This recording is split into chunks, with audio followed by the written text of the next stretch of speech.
При да плащаш за изкуствен интелект. Нека да ти покажа как да си изтеглиш твой личен. Първият начин е през Олама.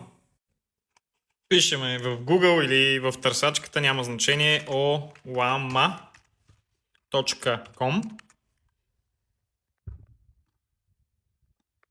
и ни отваря сайта на Olama.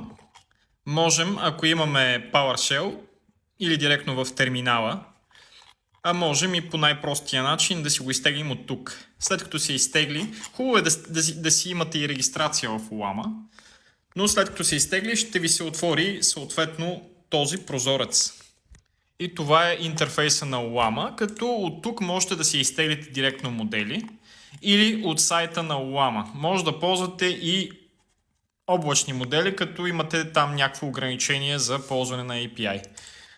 Като от Settings можете да си нагласите каква да е дължината на контекста и още множество неща, които са важни. Тук си избирате къде да се запаметяват моделите.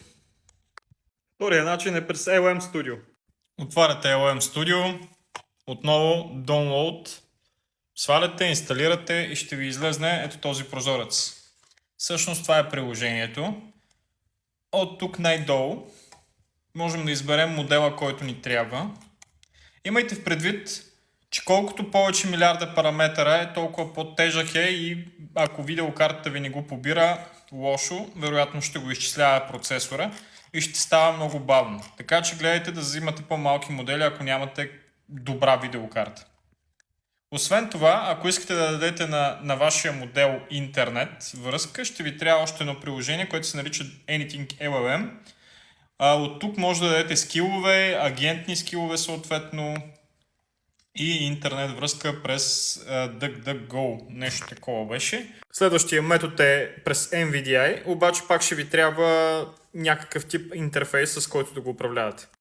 Влизате в NVIDIA, търсите LLM модели, регистрирате се и ще ви се отворят всички тези модели. Като имайте в предвид, че може да си дръпнете API Key, който да ви даде възможност да ползвате множество модели безплатно, без да се налага да ги качвате на вашия компютър. Имайте предвид, че за да работи един модел на вашия компютър, трябва да се побира напълно на вашата видеокарта. Иначе има огромни забавения и ще ви писне да чакате.